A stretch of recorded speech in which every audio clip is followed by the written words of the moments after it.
Jacques chapitre 1 Jacques, serviteur de Dieu et du Seigneur Jésus-Christ, aux 12 tribus qui sont dans la dispersion, salut. Mes frères, regardez comme un sujet de joie complète les diverses épreuves auxquelles vous pouvez être exposés, sachant que l'épreuve de votre foi produit la patience. Mais il faut que la patience accomplisse parfaitement son œuvre, afin que vous soyez parfaits et accomplis, sans faillir en rien. Si quelqu'un d'entre vous manque de sagesse, qu'il la demande à Dieu, qui donne à tous simplement et sans reproche, et elle lui sera donnée. Mais qu'il la demande avec foi, sans douter, car celui qui doute est semblable au flot de la mer, agité par le vent et poussé de côté et d'autre. Qu'un tel homme ne s'imagine pas qu'il recevra quelque chose du Seigneur, c'est un homme irrésolu, inconstant dans toutes ses voies. Que le frère de condition humble se glorifie de son élévation. Que le riche, au contraire, se glorifie de son humiliation, car il passera comme la fleur de l'herbe.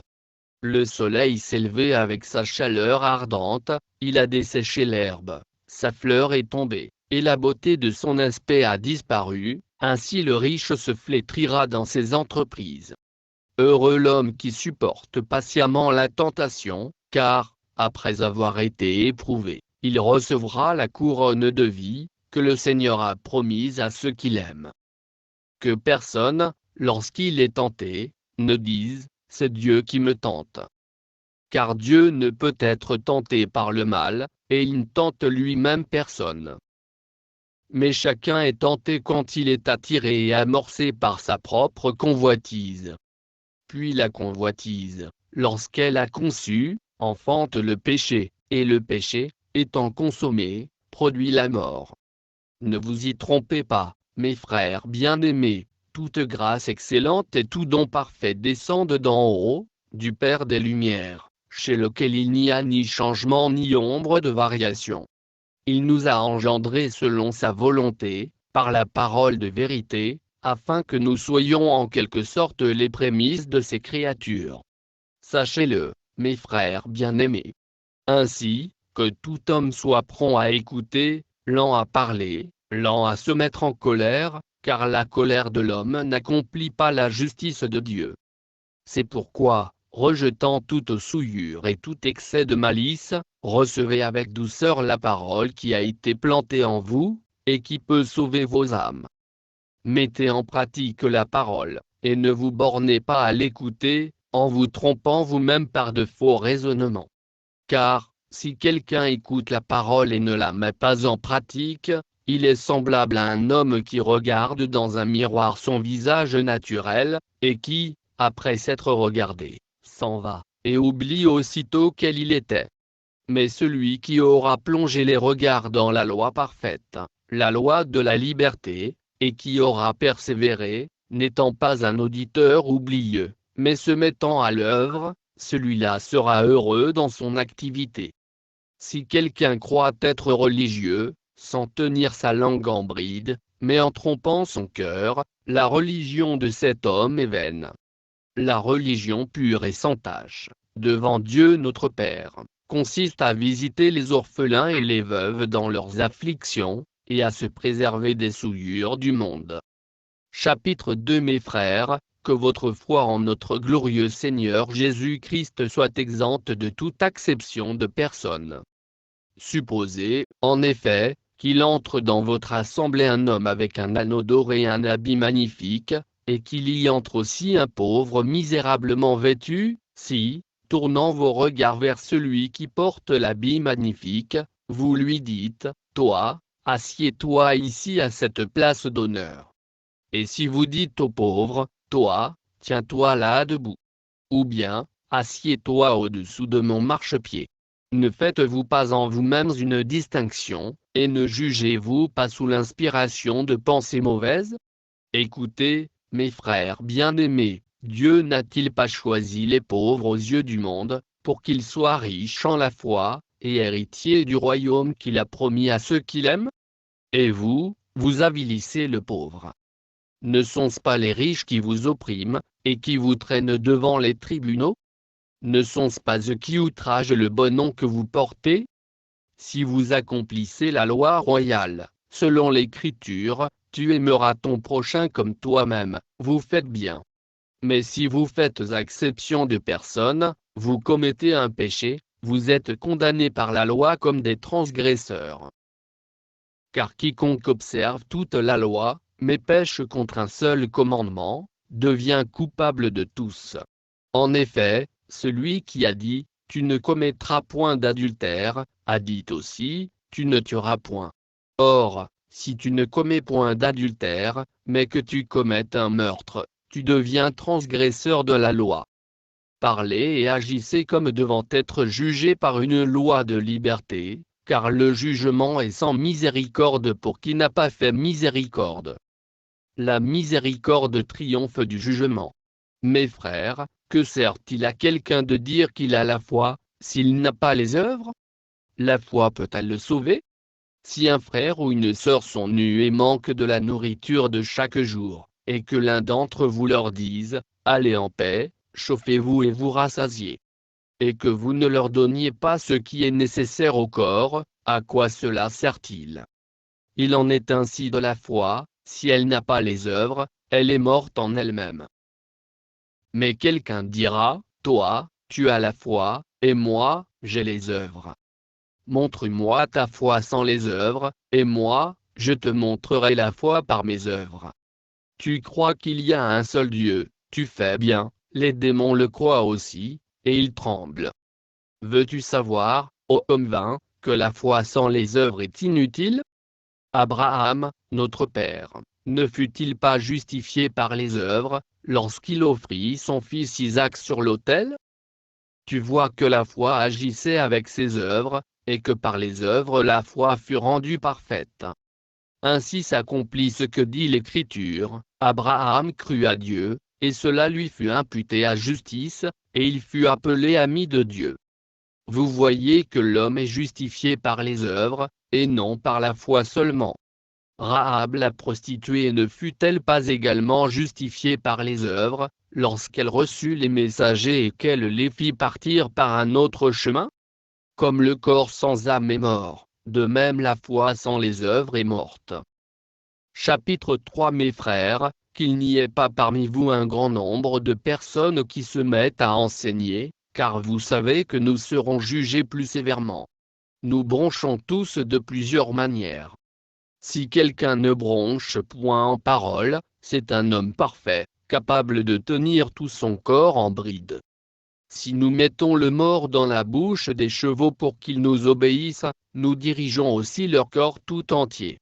Voici, même les navires, qui sont si grands et que poussent des vents impétueux, sont dirigés par un très petit gouvernail, au gré du pilote. De même, la langue est un petit membre, et elle se vante de grandes choses. Voici, comme un petit feu peut embraser une grande forêt. La langue aussi est un feu, c'est le monde de l'iniquité. La langue est placée parmi nos membres, souillant tout le corps, et enflammant le cours de la vie, étant elle-même enflammée par la géhenne. Toutes les espèces de bêtes et d'oiseaux, de reptiles et d'animaux marins, sont domptées et ont été domptées par la nature humaine, mais la langue, aucun homme ne peut la dompter, c'est un mal qu'on ne peut réprimer, elle est pleine d'un venin mortel. Par elle nous bénissons le Seigneur notre Père, et par elle nous maudissons les hommes faits à l'image de Dieu. De la même bouche sortent la bénédiction et la malédiction. Il ne faut pas, mes frères, qu'il en soit ainsi. La source fait-elle jaillir par la même ouverture l'eau douce et l'eau amère?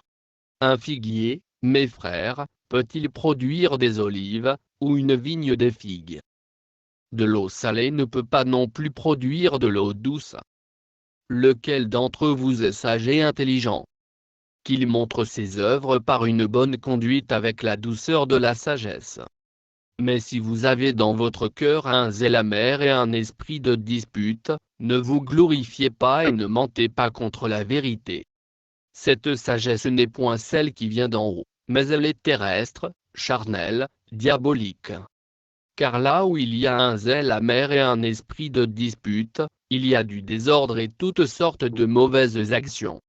La sagesse d'en haut est premièrement pure, ensuite pacifique, modérée, conciliante, pleine de miséricorde et de bons fruits, exempte de duplicité, d'hypocrisie.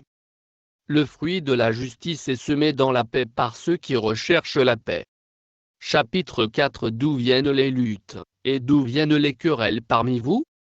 N'est-ce pas de vos passions qui combattent dans vos membres? Vous convoitez, et vous ne possédez pas, vous êtes meurtriers et envieux, et vous ne pouvez pas obtenir, vous avez des querelles et des luttes, et vous ne possédez pas, parce que vous ne demandez pas. Vous demandez, et vous ne recevez pas, parce que vous demandez mal, dans le but de satisfaire vos passions. Adultères que vous êtes. Ne savez-vous pas que l'amour du monde est inimitié contre Dieu? Celui donc qui veut être ami du monde se rend ennemi de Dieu. Croyez-vous que l'Écriture parle en vain? C'est avec jalousie que Dieu chérit l'Esprit qu'il a fait habiter en nous. Il accorde, au contraire, une grâce plus excellente, c'est pourquoi l'Écriture dit, Dieu résiste aux orgueilleux, mais il fait grâce aux humbles. Soumettez-vous donc à Dieu, résistez au diable, et il fuira loin de vous. Approchez-vous de Dieu, et il s'approchera de vous. Nettoyez vos mains, pécheurs, purifiez vos cœurs, hommes irrésolus. Sentez votre misère, soyez dans le deuil et dans les larmes, que votre rire se change en deuil, et votre joie en tristesse. Humiliez-vous devant le Seigneur, et il vous élèvera. Ne parlez point mal les uns des autres, frères. Celui qui parle mal d'un frère, ou qui juge son frère, parle mal de la loi et juge la loi. Or, si tu juges la loi, tu n'es pas observateur de la loi, mais tu en es juge. Un seul est législateur et juge, c'est celui qui peut sauver et perdre. Mais toi, qui es-tu, qui juge le prochain? À vous maintenant, qui dites, aujourd'hui ou demain nous irons dans telle ville, nous y passerons une année, nous trafiquerons, et nous gagnerons. Vous qui ne savez pas ce qui arrivera demain. Car, qu'est-ce que votre vie? Vous êtes une vapeur qui paraît pour un peu de temps, et qui ensuite disparaît. Vous devriez dire, au contraire, si Dieu le veut, nous vivrons, et nous ferons ceci ou cela. Mais maintenant vous vous glorifiez dans vos pensées orgueilleuses. C'est chose mauvaise que de se glorifier de la sorte. Celui donc qui sait faire ce qui est bien, et qui ne le fait pas, commet un péché. Chapitre 5. À vous maintenant, riches. Pleurez et gémissez, à cause des malheurs qui viendront sur vous.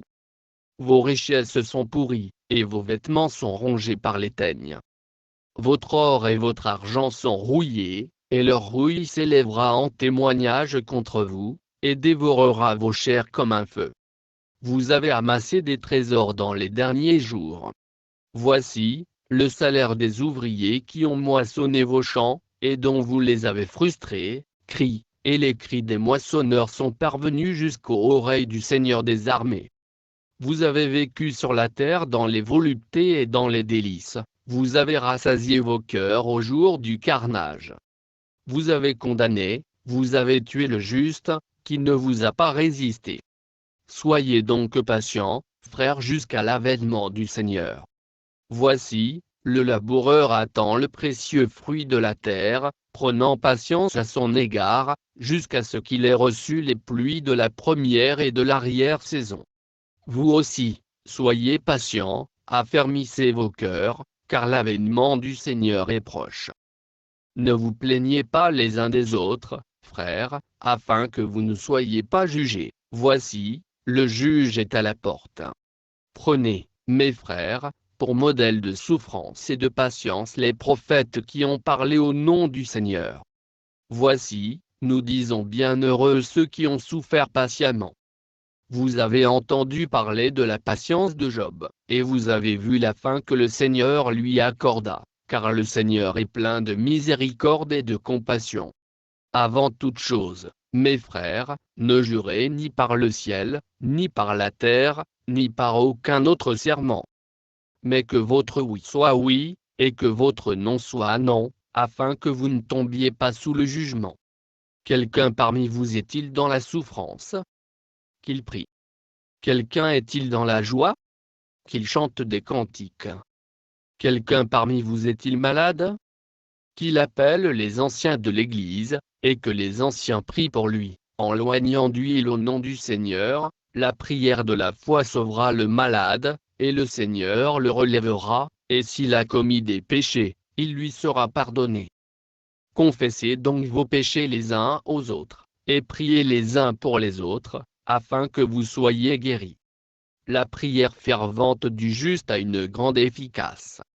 Élie était un homme de la même nature que nous, il pria avec instance pour qu'il ne plût point, et il ne tomba point de pluie sur la terre pendant 3 ans et 6 mois. Puis il pria de nouveau, et le ciel donna de la pluie, et la terre produisit son fruit. Mes frères, si quelqu'un parmi vous s'est égaré loin de la vérité, et qu'un autre l'y ramène, qu'il sache que celui qui ramènera un pécheur de la voie où il s'était égaré sauvera une âme de la mort et couvrira une multitude de péchés.